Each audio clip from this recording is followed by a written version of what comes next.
As the video showed you, we're in a sermon series entitled This Is Us. And the TV show This Is Us is a show that revolves around multiple families, the generations in those families, grandparents, you have parents, and you have singles, and you have children, and all of the tensions that exist within that and overcoming those challenges. And my hope is today, as we specifically hone more in on the women and mothers in our congregation, but really for all of us, that we would be able to be better equipped to go out of here and handle some of the challenges that we face. I recently came across a story that was written by an infant to his mother. And so this is a fictitious story because infants can't write letters. Just want to say that. Should be said. It's humorous. Meant to be funny. Last service didn't laugh at all, but I have hope. High hopes for you. High hopes. Okay. So his son writes this to his mother after a hard night of her taking care of him. Look, Mom, I can tell from the way you haven't looked at me in the eyes since fetching me from my crib well before dawn that you're upset about last night. Waking up every 45 minutes isn't easy for me either. In my defense, my blanket really did come off. I was thirsty, and there was at least one nightmare. I knew I was in a strange house in this nightmare because the dishes were done and your hair wasn't everywhere. I can't remember the other reasons I kept waking up, but I'm sure they were equally valid. I do want to thank you for bringing back the 3 a.m. milk that you worked so hard to get me off of. It was delicious and instrumental in me waking up at 4 a.m. in urine. You seem tired and short-tempered this morning, which is why I felt more comfortable writing this letter to you instead of talking face-to-face. Can I get you anything? A cup of coffee? While you're up, would you please bring me some unbroken crackers? Oh, that's right, we don't have crackers. Really, why would you stock the house with my favorite foods anyway? But I'm sure we have 2 kinds of wines, though. Anyway, I want to thank you for changing my pajamas and throwing down that towel on my pee-pee sheets. I noticed that you didn't open your eyes once. That's kind of weird, but it's also okay that you didn't actually change my sheets. I find that the faint smell of ammonia is quite comforting to me. You know, sometimes love means doing things halfway.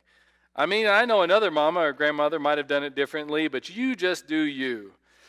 There is something I did want to discuss now that I have your attention. It's none of my business what goes on between you and Father after I go to bed, but if you could just throw on a robe before coming into my room, that'd be awesome. You should rock what you got, but angry, nude, lumbering zombie woman just isn't your best look. It's also, I feel like this is a good time to reintroduce co-sleeping. I can't promise I won't judo kick you in the face like I used to, but at least one of us will get a good night's sleep, and isn't that what matters? Anyway, I hope this note brings you some comfort. Love and hugs, HT. Yeah, I love that letter. In some ways it's fictitious. In some ways there's some for sure realities to it. But it does speak to the challenges that women face. Speaks to the challenges that mothers face. Proverbs says this, an excellent wife who can find?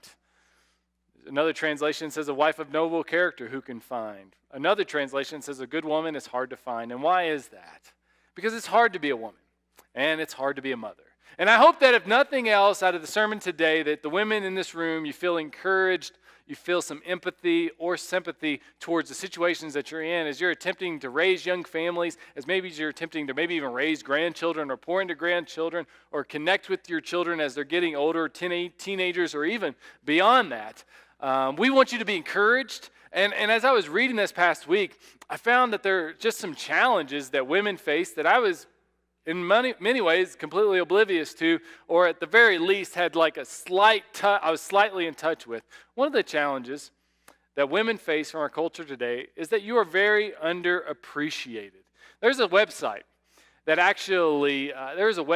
called salary.com, and it actually put together what a stay-at-home mother salary ought to be. And then it also offered a salary for mothers who have to work as well. So just so you know that we know you are underappreciated and undervalued, a stay-at-home mom, according to this website, salary is $162,581. That is amazing. That is incredible. They factored in the fact that you have to educate the children, you're a nurse, you're an interior designer, you're some sort of executive as you're managing the house. And then if you're a working mother, you naturally have to delegate some of those responsibilities, but your salary is still at $94,491 plus whatever your job wage is in equivalent terms today, because it is because of the value that you bring to the home and the numerous responsibilities that you have in the home.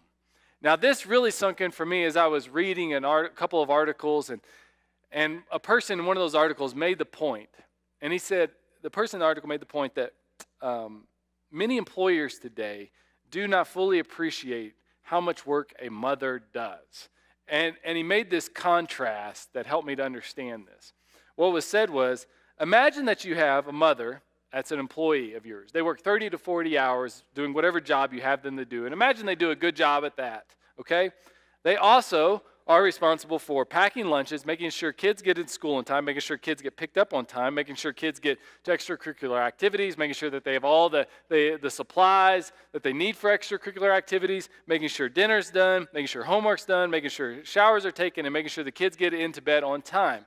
Now, naturally, there are fathers here, those of us who help with these things, but honestly, I just do what my wife tells me to do or asks me to do. So she's still managing and is completely responsible for all of those things that are happening in our house. Now, some of you have women who work for you that have children, and so they're doing the job, and they have all of that as well. Monday through Friday, that's all their responsibilities. Here's the issue with our culture today. Imagine you have somebody else, male or female, whoever, but they don't have kids. They do the same exact job, same amount of hours at the same level of production. But they train for 6 months and they run a marathon. Who do we admire more? Well, sadly, most of us admire the marathoner more. But who has the harder job? Well, it's the mom. She has more responsibilities, more stress, and significantly more put on her plate than somebody who, without the children, who's running a marathon. Now, that's quite an accomplishment. But the reality is, we undervalue women, and specifically mothers, with these children that they're trying to raise up and are responsible for in our culture today. Some of it's just an issue of familiarity. But we should be transitioning from this and recognizing that this is a real issue. So women in our society, they're often undervalued. A woman will want to do more. Here's another challenge women face, is that you have this intrinsic thing inside of you where you just want to do more than you can. I was reading an article that's written by this woman. Her name's Anne Marie Slaughter. Now, Anne Marie Slaughter is a professor at Princeton, but she had left that post, or she took a leave for 2 years, and she was a part of the Obama administration. She's a Democrat. She's fought for women's rights and equal pay and a variety of other what would be considered feminist issues through the course of her life, and even to this day. But she developed a great tension in her life as she was serving in the Obama administration, attempting to do this job that she had always dreamed of doing, and then also raise 2 teenagers at the same time. She would leave home Monday mornings. She would get back to home on Friday nights, because that's just what the job demanded. And it was the job that she always wanted. But she also wanted to be a great mom too. And what she came to find out was it was impossible to do both. And she wrote an article that said, why women still can't have it all. And she wasn't talking about how women were being oppressed. She was just saying, there just comes a point where you just can't do everything. And you have to remain flexible. This is what she wrote in this article that she said after she had left her post in the Obama administration after 2 years. I want to read it to you. So it's a little long, but hang with me. I was increasingly aware that the feminist beliefs on which I had built my entire career were shifting under my feet. I had always assumed that if I could get a foreign policy job in the State Department or White House with my party in power, I would stay the course as long as I had the opportunity to do the work I loved. But in January 2011, when my public service came to an end, I hurried home as fast as I could. A rude epiphany unfortunately hit me as soon as I got there.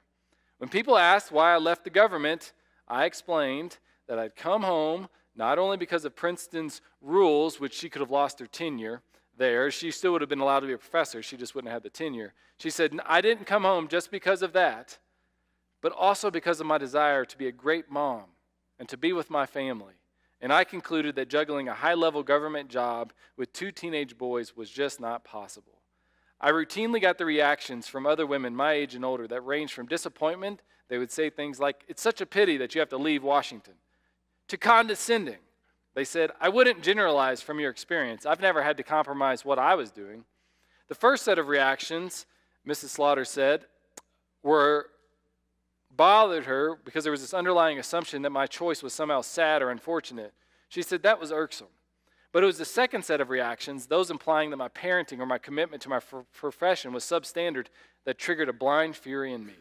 She says quite a bit more in this article, but she concludes it with this statement. The minute I found myself in a job that required long hours, I could no longer be both the parent and the professional I wanted to be. I realized what should have perhaps been obvious. Having it all, at least for me, depended almost entirely on the type of job I had. A less demanding one was necessary. The hardest truth of all to accept was that having it all was not possible in many types of jobs, especially high government offices that are your dream job. And that's just those are incredible words from this woman, as she said and as she documented this experience that she had. Now, she's not saying that it wouldn't ever be possible. She was just saying in that particular season, it wasn't going to be able to be something that she would be able to do at the level that she wanted to do it. And many of you feel that same tension, that you're a mom who works and you have kids and you're struggling with that tension because you want to spend more time with your kids, but you have to work. And that's a reality, especially in Denver today with the cost of living, that it's hard to have just one parent not working. And so you have to work, and you struggle with that tension, and you're figuring out how do you make the best out of that. Or you have career opportunities and promotion opportunities, and you've got these things in front of you, but you also have children that you're trying to pour into, and there's this tension you're trying to navigate. Do I pursue my career, or do I put that on hold and pour into my kids the way that I need to? And there's a tension there. And then there's other tensions with parents that are able to stay at home, and you're a stay-at-home mom, but you want to have money to support your husband. You want to support the family financially, and there's a tension that is there, and you want to do it all. It's just part of being a woman. Unfortunately, you just can't. None of us can. Another challenge that women face is that you're taught that your value is associated with your appearance. I was reading some women magazines this week for the sermon. Just clarify that, because I don't normally do that. Some of the headlines were, how to get summer sexy in 7 steps, how to have Cosmo hair, how to flaunt your hottest feature. And there were many others beyond those that pointed towards you need to draw your value from your appearance. That women are constantly bombarded with that message again and again and again, even at a very young age. Here's another magazine that was from a few years ago. It has Michelle Pfeiffer on the cover. It's a beautiful picture of her, very well taken. And the question that they ask on the front page is what Michelle Pfeiffer needs. And then into page 118 it says, absolutely nothing. Come to find out, though, she did need something. It's called Photoshop. A journalist was doing some research, and he came to find out that there was quite a bit of work that was done on this photo to present this image of her to the tune of $1,525. And some of the things that they did included this. Clean up her complexion, soften eyeline, soften smile line, add color to lips, trim chin, remove neckline, soften lines under earlobes, add highlights to earrings, add blush to cheek, clean up neckline, remove stray hair strands on dress, adjust color and add hair on top of head, add dress on side to create better line, add forehead. I have no idea why anybody would want to add forehead, but I mean that costs at least $100, I'm sure.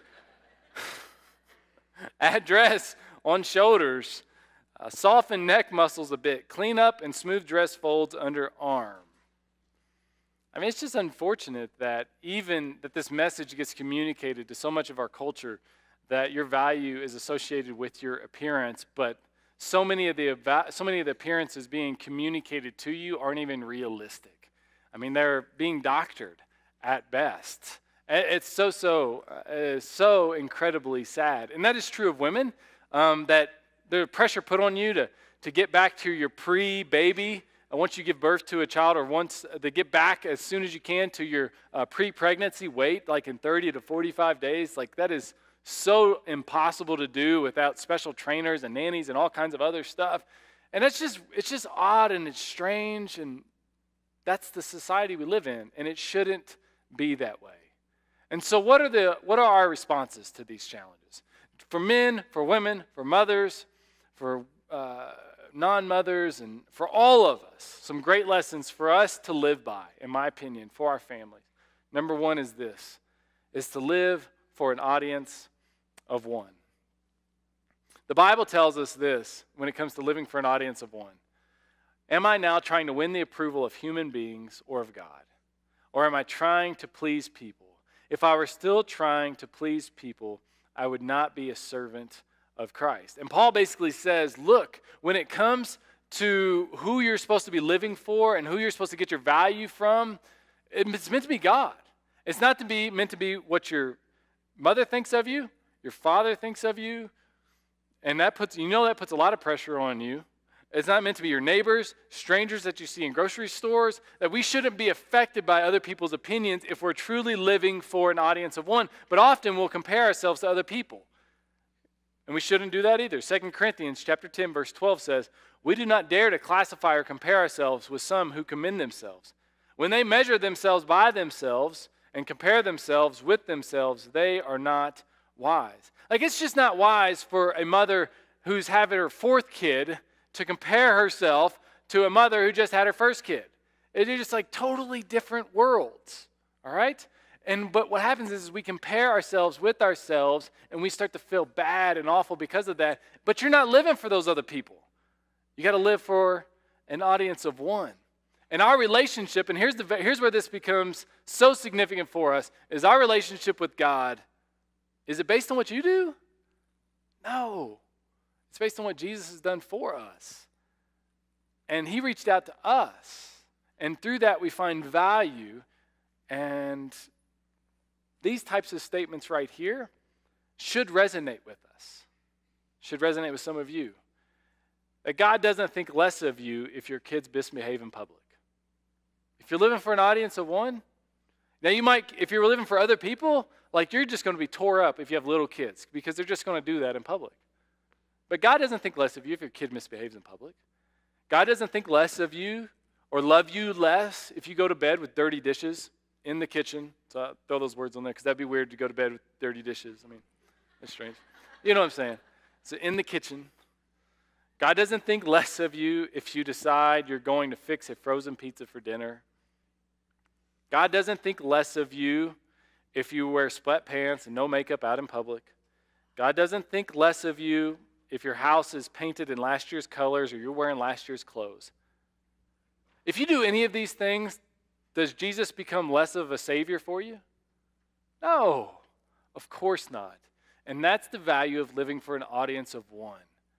Because we all ought to get better and we ought to try to get better, but you know what? There's just days when you need to cook a pizza. And you need to, you can't do all of the dishes. And it's unfortunate, but that stuff happens. It's part of life.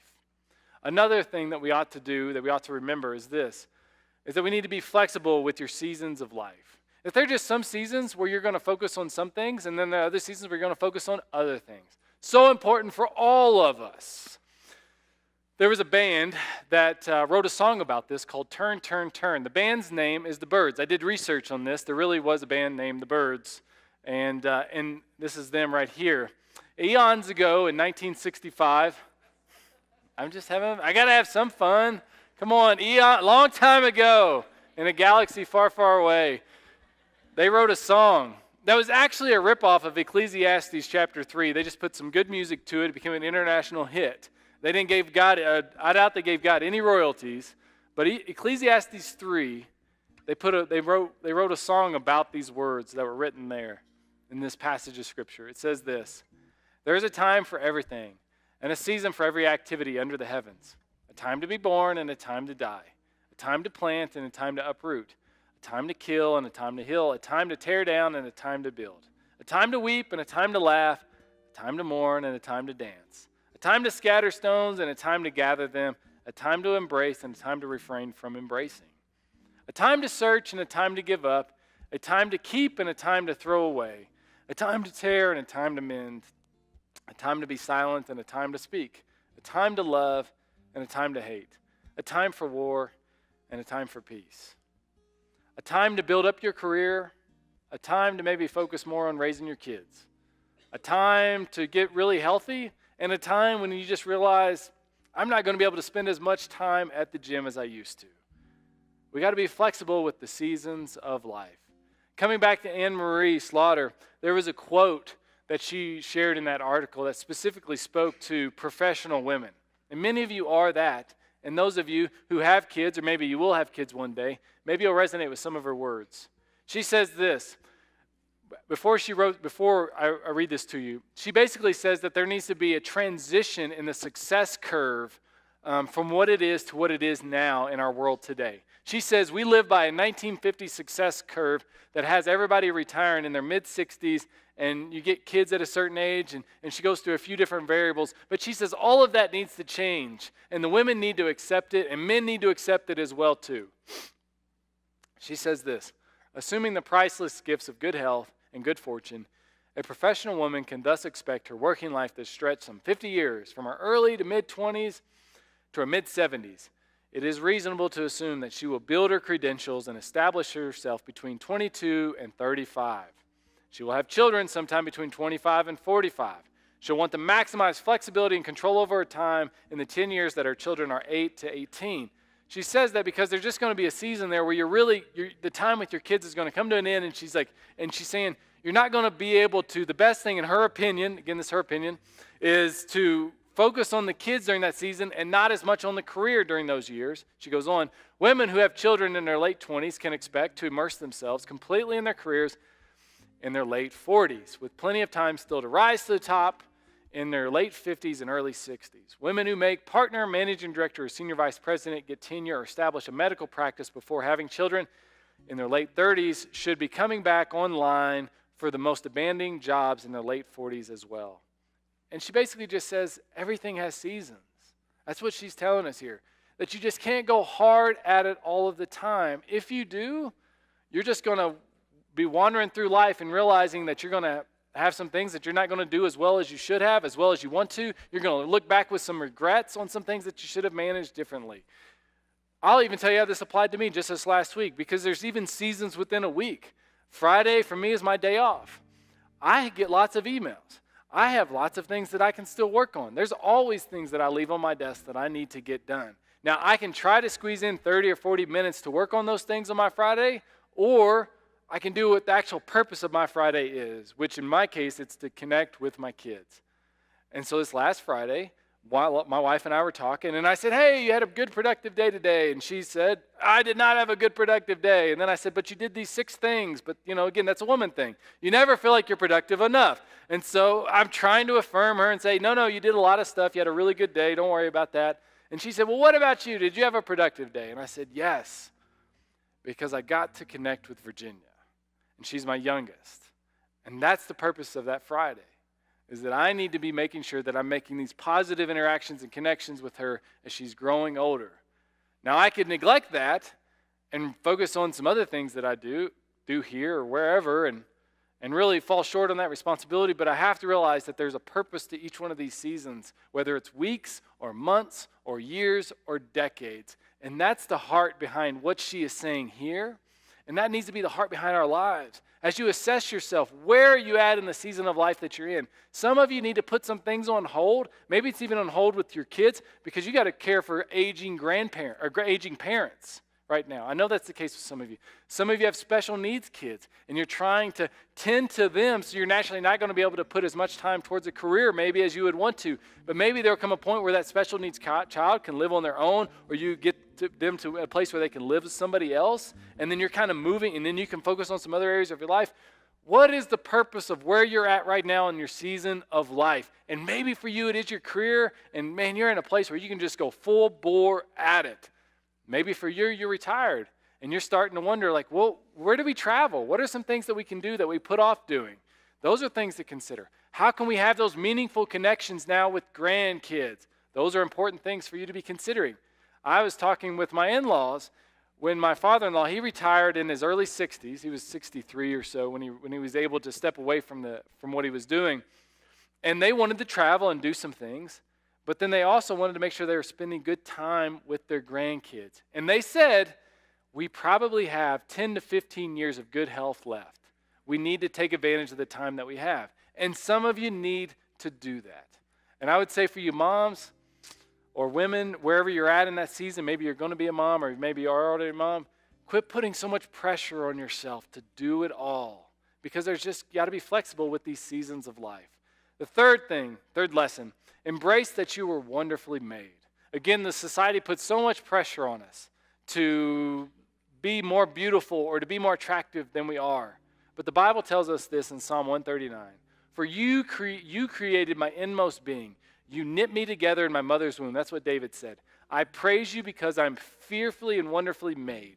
That fearful concept is, it's not like God is like truly scared. It's more of this anxious anxiety that he wants it to be just right. And he created you to be just right. When I'm building something or I have something I have to display in front of people like you or others, I want it to be just right. That's the idea of this fearfully made. And it's wonderful that you were made in God's image, that you were created exactly the way that God wanted you to be, and you can't forget that. I read about an experiment that was done with 10 people. And the experiment was set up this way, that they were all given a hideous scar on their face by a makeup artist and then told to go out into public and to see how it is that people responded to them, and then to come back and to share what it was that what their experience was. So these 10 people who were all isolated, they never saw each other, they were also told you cannot touch the scar because you might mess up the makeup, and then they'll be able to tell that it isn't a real scar. So they weren't even allowed to touch the scar on their face. Well, before they were sent out into the public for a few hours to have to go through this experiment, the makeup artist told them that they had one more thing that they had to do. And guess what the makeup artist did? Removed the scar from their face, but didn't tell them. And so then the people went out into the public, and sure enough, all 10 of them came back and said the same thing. People were ruder, less kind, less conversational, and they stared at the scar. All 10 of them said the exact same thing. But it was all in their head. Here's the point. This is why this is so important. The way you view yourself affects the way you live and process life. And we all need to view ourselves as being wonderfully made in the image of God. I was told that there are 25,000 orchids in the world, which is incredible, because if it was up to me, there would have been 3, like red, white, and blue, and that's it. Go USA. That's it. That's as far as I would have gone with that one. 25,000 orchids. There are 7 billion people in this world, each one uniquely made, fearfully and wonderfully made in the image of God. You are special, you are unique, you are beautiful, you are wonderful in God's eyes, and if you're living for an audience of one, that's something that should matter to you. It should impact you. No matter where you're at health-wise or as far as your physical appearance, that God has wonderfully made you. Stop drawing your value from things that you see at a grocery store line, magazine covers and things like that, and instead draw your image and your value from what God says about you. And the last lesson is this, is that we all need to prioritize sharing our faith with the next generation. Male, female, married, single, kids, no kids. We all need to prioritize sharing our faith with the next generation, because the things that we are so concerned about in life would go away for the future. The things that we're concerned about with the future would go away if they would just believe in Jesus. Paul says these words to Timothy as he's talking about the multi-generational faith that was present there in his family. I have been reminded of your sincere faith, Timothy, which first lived in your grandmother Lois and in your mother Eunice, and I am persuaded now lives in you also. We all need to prioritize our family and the next generation, even if we don't have children, as we're serving in children's ministry, student ministry, interacting with neighbor kids. We need to prioritize them coming to believe in Jesus. You never know where that's going to take them in life. Some of you might recognize this man, but if you don't, his name is Todd Beamer. He was on United Flight 93, and he was one of the leaders with a group of passengers that helped to take over the cockpit and crash that plane in Pennsylvania that was most likely heading to the White House. And he was able to help crash this plane, but before they charged the cockpit, he attempted to call his wife and leave a message with her and just share with her what was happening. But he couldn't get a hold of her. And so he had to settle for a GTE airphone control operator. And as he was talking with this woman, he told her what was happening. He shared a message that he wanted to have shared with his wife, Lisa. And then before he got off the phone with this woman, he said, "Would you please say the Lord's Prayer with me?" Todd Beamer's parents have traveled the country and they've shared this story. And they've said that that is one of the most comforting parts of knowing that their son is no longer with them. Is that at the end of his life, he was leaning into his faith. He was leaning into a prayer that they had said at the dinner table as a family when he was a young boy, that they had said together at night when they were putting him into bed, that they had said at their church when they came to church together on Mother's Days and other days like this. That in the end, he had his faith that was inspiring him and motivating him and challenging him to ultimately be a hero. You don't know, we do not know what the next generation believing in Jesus, what kind of impact that's going to have. But when we can pass that on to them, heroes like this are raised, and they're motivated, and they're inspired, and they're courageous. And his parents, they're so proud of the fact that their son was willing to do that. His faith was a big part of it, and they have so much hope knowing that one day they'll get to be with him again. I love how John writes it in 3 John chapter 1, verse 4, and I'll close with this. I have no greater joy than to hear that my children are walking in the truth. And that should be true of all of us. Let's pray and we'll wrap up. Thank you, Father, for this morning. Thank you for the women who are in this room. I pray that they would feel appreciated and encouraged. And Lord, that they would understand that they are wonderfully made in your image. Dear God, help us to pass on our faith to the next generation in digestible ways. And Lord, help us to realize that we can't do everything in their seasons of life, and give us great clarity for the responsibilities that you've instilled us with, that we need to take advantage of now. And maybe it's our career, maybe it's our parents, or maybe it's kids or grandkids, or whatever it is, Lord, help us to make the most of this time that we are in right now, and give us again wisdom to know how to do that. We thank you that we don't have to earn our relationship with you, but it's given to us in Jesus. And we pray this in his name. Amen.